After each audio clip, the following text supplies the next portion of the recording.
Bonjour et bienvenue sur ma chaîne Le Français Facilement.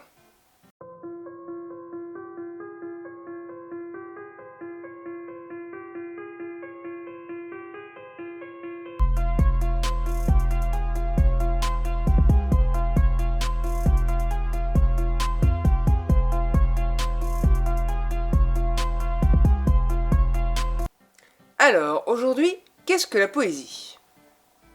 Le registre poétique.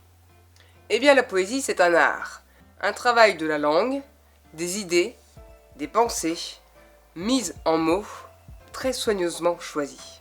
On pourrait y trouver de nombreuses figures de style, comme le parallélisme, le chiasme, l'anaphore, l'accumulation, l'oxymore, la métaphore, etc., etc. Tout un art développé par les maîtres des mots. Le poème peut être magnifique à l'oreille, que ce soit par les mots employés, les rimes ou les sonorités, mais également par les idées et les images qu'il crée. Après, peu importe le contenu. Ça peut aller de la narration, à la description, à la philosophie ou au sentiment. Alors, globalement, quelles sont les formes de la poésie? Alors, le poème versifié, c'est celui qui va respecter les règles des vers, des rimes et des longueurs. On a le calligramme. Ça, c'est un poème dont les mots forment un dessin. Ensuite, on a l'ode. C'est un poème lyrique en 7 strophes de 5 vers. Ensuite, on a la ballade. C'est un poème médiéval qui est constitué de 3 strophes et une demi-strophe. Et elles se finissent toutes par un vers refrain. On a le rondeau. C'est un poème naïf de 13 vers, de 8 ou 10 syllabes, articulées entre 2 rimes. Il est formé de 2 ou 3 strophes. Il y a la répétition du premier hémistiche du premier vers à la fin de ces strophes, ce qui donne un effet dansant. Ensuite, on a le sonnet.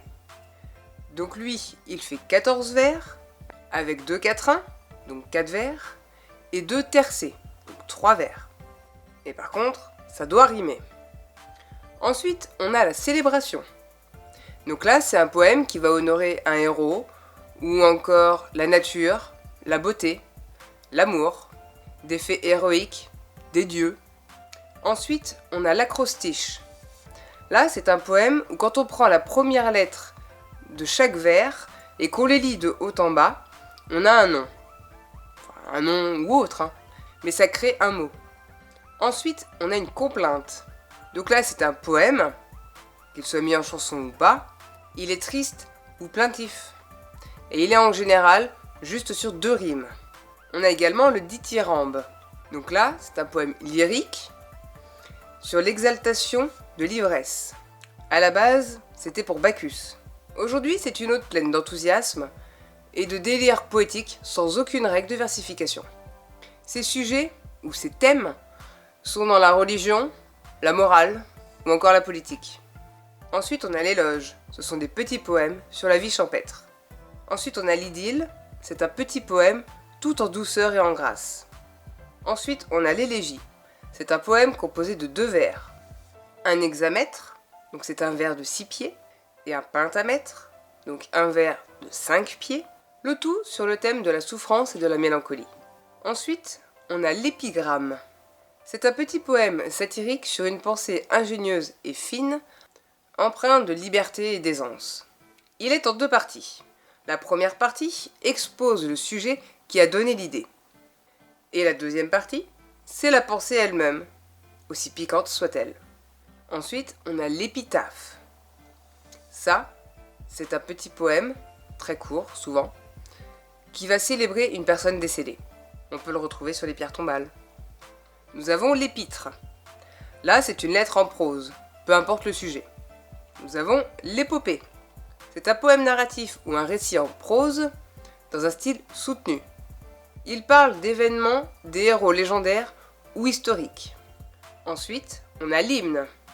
Et bien là, c'est un poème chanté en l'honneur d'une divinité, un héros ou encore une cause politique. Tout y est en sentiment et en images. Le lait narratif. Là, c'est une poésie médiévale, bretonne à l'origine. Elle est assez courte et à rime plate.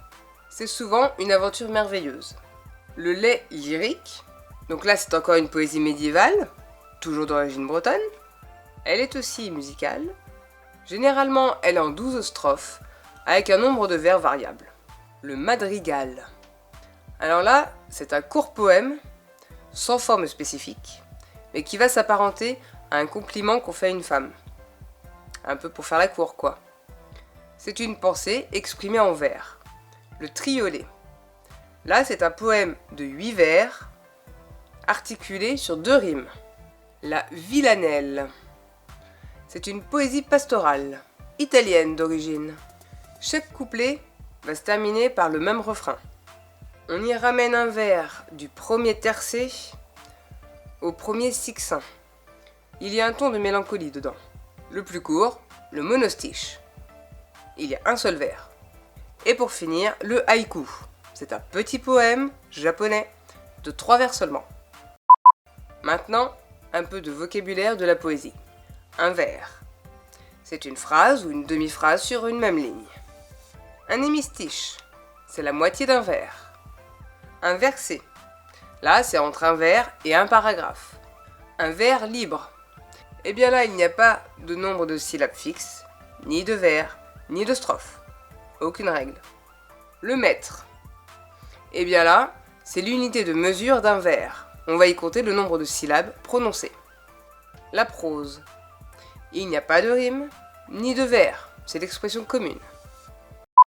Alors, les strophes les plus courantes. 2 vers, un distique. 3 vers, un tercet. 4 vers, un quatrain. 5 vers, un quintile. 6 vers, un sisin. 7 vers, un septin. 8 vers, un huitain. 10 vers, un dizain. Maintenant, parlons des rimes. Les rimes sont en général à la fin des vers.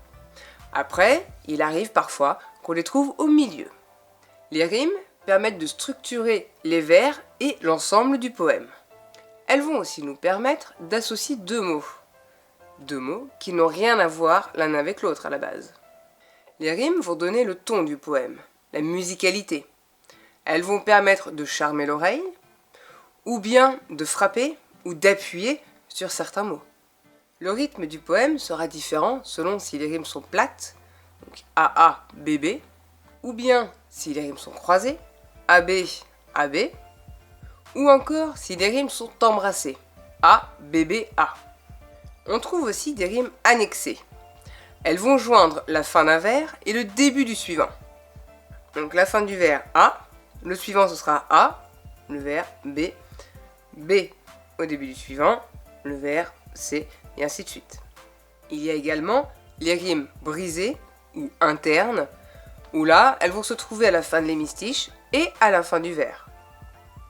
Donc ça nous fera le vers A, la fin du vers A.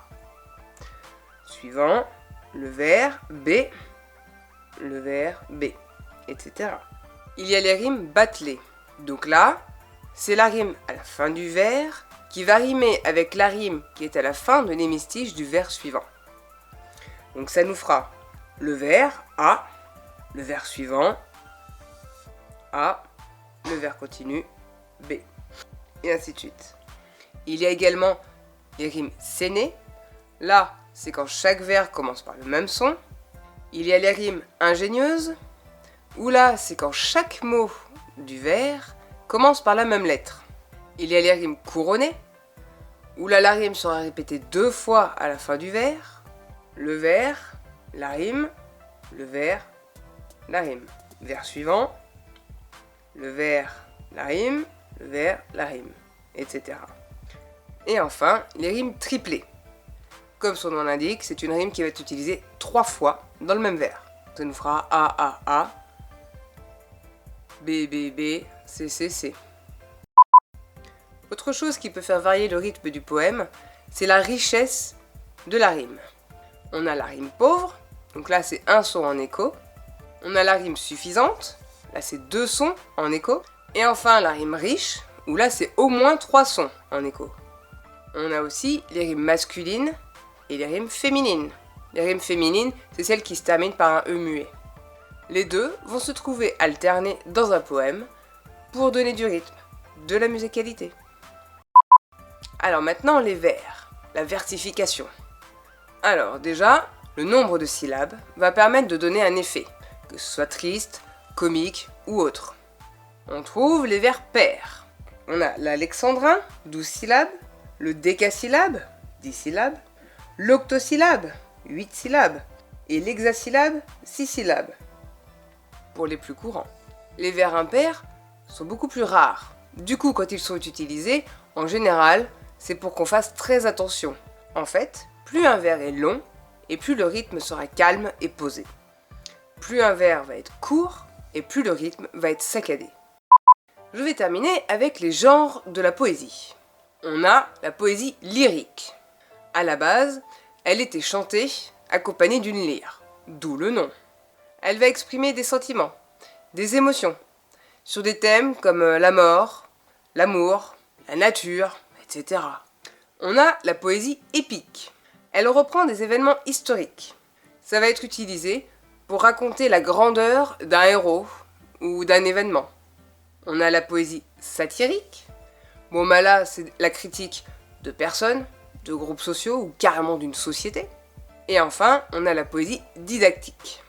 Et bien là, c'est un enseignement moral qui va porter sur la philosophie, la science ou encore la religion. Je vous laisse un petit poème de Guy de Maupassant. Enfant, pourquoi pleurer? Enfant, pourquoi pleurer? Puisque sur ton passage, on écarte toujours les ronces du chemin. Une larme fait mal sur un jeune visage. Cueille et tresse les fleurs qu'on jette sous ta main. Chante, petit enfant, toute chose à son heure. Va de ton pied léger par le sentier fleuri. Tout paraît s'attrister sitôt que l'enfant pleure, et tout paraît heureux lorsque l'enfant sourit. Comme un rayon joyeux, ton rire doit éclore, et l'oiseau doit chanter sous l'ombre des berceaux, car le bon Dieu, là-haut, écoute dès l'aurore le rire des enfants et le chant des oiseaux. Poésie diverse, Guy de Maupassant. Et enfin, un petit poème d'Henri Frédéric Amiel. Envers et contre tous.